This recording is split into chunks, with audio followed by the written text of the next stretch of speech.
hoy es de automatización e hiperautomatización.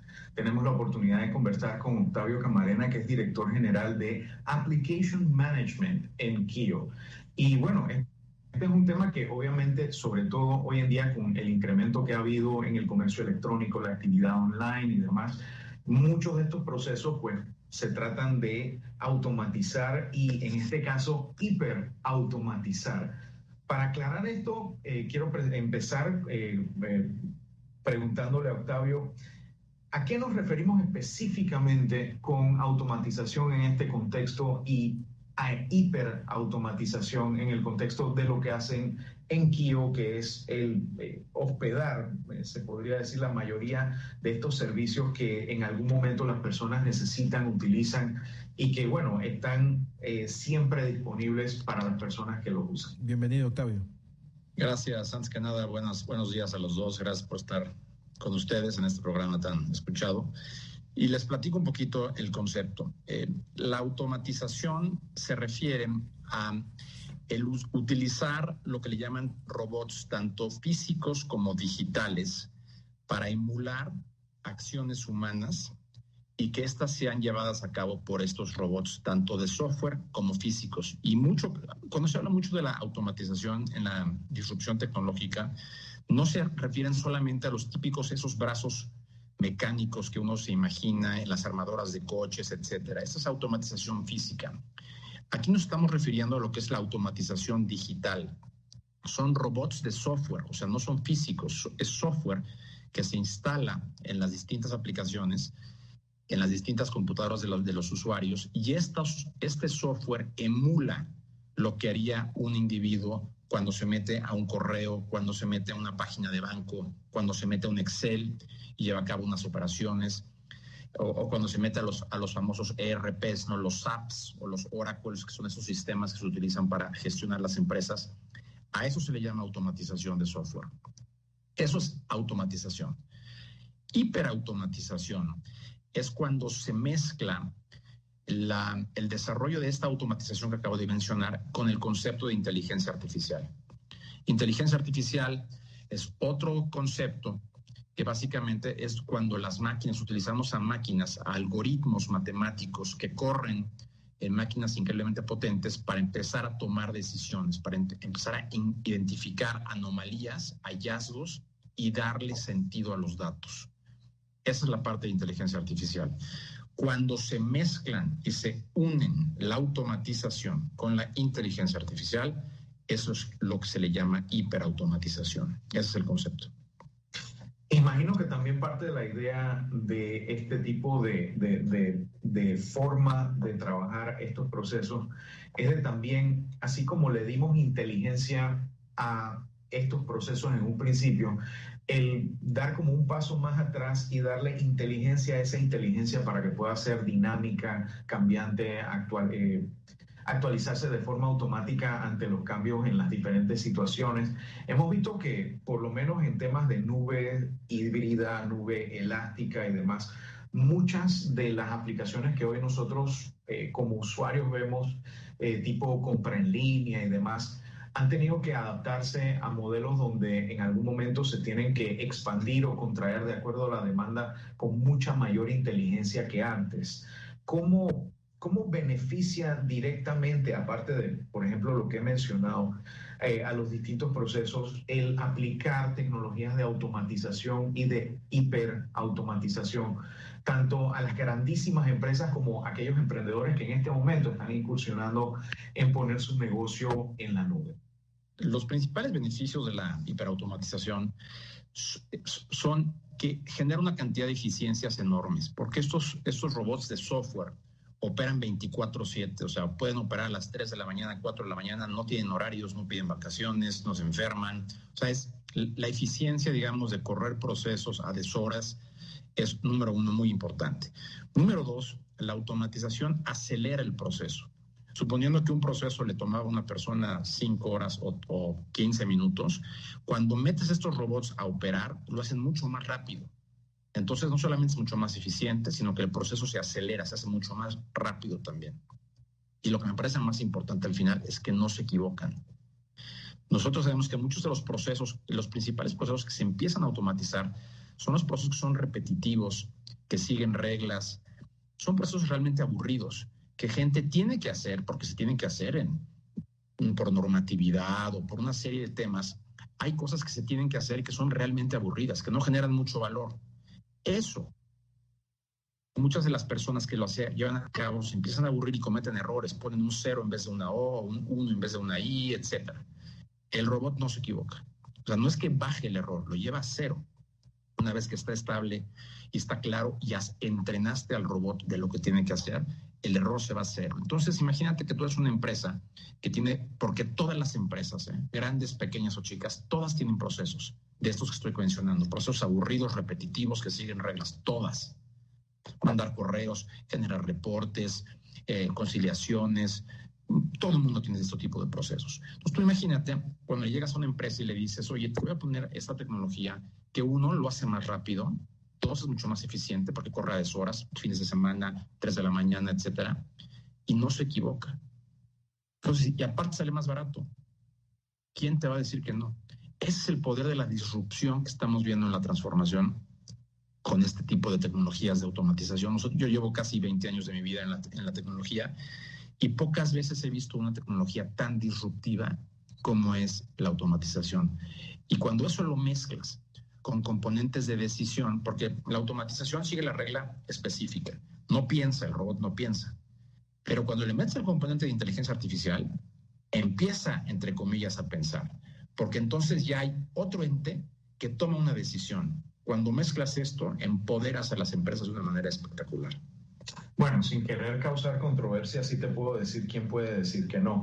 Aquel que no esté interesado en que la transparencia se lleve al proceso de transformación digital. He visto casos donde, te digo, y no es de ahora, como tú dices, esto no es una tecnología recién salida.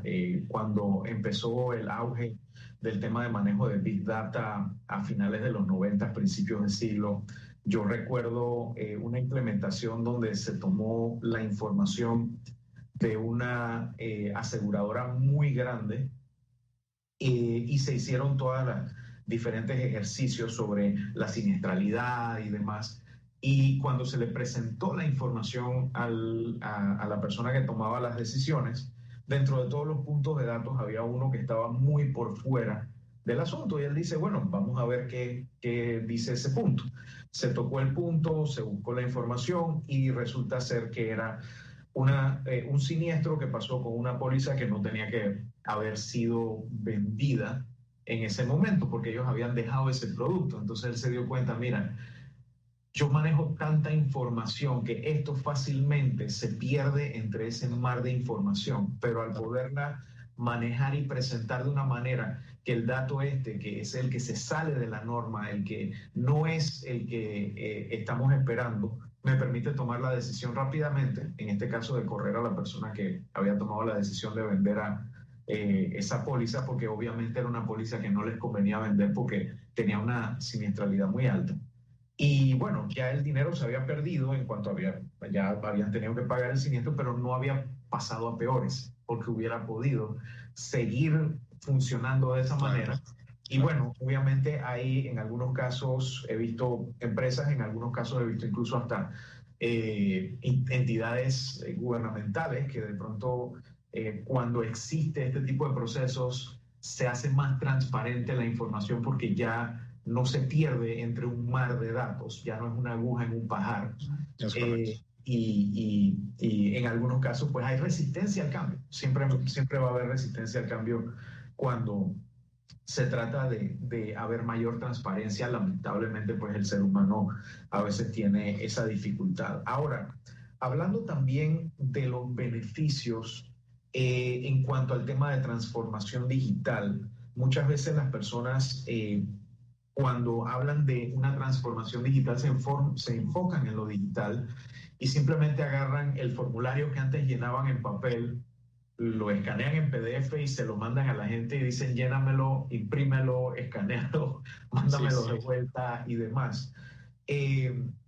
Una de las, yo diría que las más grandes ventajas de el uso de la implementación de automatización, pero automatización en las empresas, es que les da una oportunidad de hacer como un autoexamen y darse cuenta que no están haciendo las cosas de la mejor manera y enfocarse en la palabra transformación más en la parte digital, en cambiar la forma de hacer las cosas, porque sí, yo puedo poner un robot a hacerlo mucho más fácil, pero si yo lo cambio, no solamente se la estoy facilitando al robot, se la estoy facilitando al usuario final, a la persona que hace la primera entrada de esa información con la cual va a trabajar ese robot que hace la automatización. En tu experiencia, ¿cómo has visto ese proceso de autodescubrimiento y de acto de contrición que a veces tienen que hacer las empresas y darse cuenta, sí, hay mejores maneras de hacer las cosas y cómo les ha afectado? Si dices muy bien, en todo proceso de automatización, lo primero que se tiene que llevar a cabo es hacer lo que le llaman el descubrimiento de los procesos. Y en este descubrimiento de los procesos, lo que se hace es que se desarrolla una área que le llaman los centros de excelencia, que el foco del centro de excelencia es, primero que nada, evangelizar esa tecnología. Ahorita regreso al tema del descubrimiento, pero eso es un tema bien importante. ¿Por qué digo evangelizar la tecnología? Porque hay mucho temor también de que la gente se va a quedar sin trabajo, de que la automatización va a quitar fuentes de empleo. Y lo que hemos visto en más de 2 años que llevamos en esto es que nada más lejano de lo que estoy diciendo. Lo que hace la automatización es que empodera al ser humano, le regresa el valor de creatividad y de análisis, que es para lo que realmente estamos hechos, y le quita lo autómata.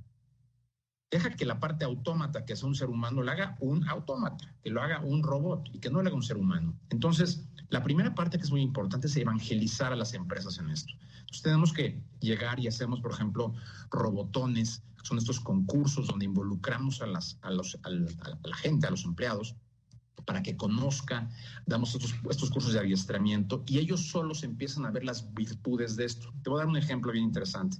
Una de las grandes empresas de cemento del mundo, que resulta estar en México, cuando empezó con esto, lo que hizo fue preguntarle a sus divisiones, díganme cuáles son los procesos o proyectos que no hemos podido, que ustedes no han podido hacer porque no tienen suficiente headcount, no tienen suficientes empleados.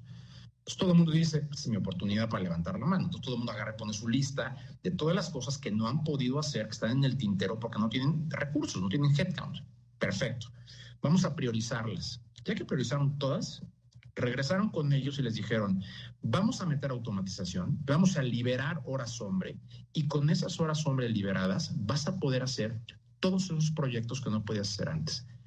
Bueno, no sabes cómo se invirtió este temor, se hizo un círculo virtuoso y la misma tropa, si me permites la palabra, levantaba proyectos y decía, hay que automatizar este otro y este otro, porque número uno, me quitan de hacer una flojera de trabajo que no quiero hacer y me enfoco en lo que nunca pude hacer, que genera mucho más valor.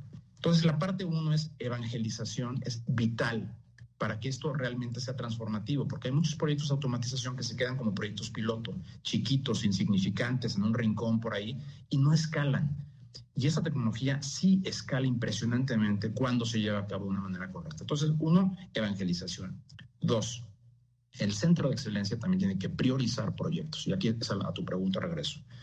Lo primero que tienes que hacer es entender qué proyectos tienes que revisitar, que es un poco lo que dices, ¿no? Hay que revisitar este proyecto y decir, bueno, ¿realmente requiero este proyecto? ¿Lo requiero con tantos pasos o no? Y cuando uno automatiza, siempre tiene esa oportunidad al empezar a entrenar el robot, de entender si ese robot está haciendo lo que tiene sentido o no. Entonces, mucho de este centro de excelencia lo que hace es que identifica sus procesos, los afina y luego mete la automatización. Entonces, dices bien cuando dices que es una buena oportunidad para revisitar estos procesos y darte una oportunidad de entender qué se requiere o qué es algo histórico que uno viene arrastrando por los no sé cuántos años que se vienen haciendo así, porque somos animales de costumbres, ¿no?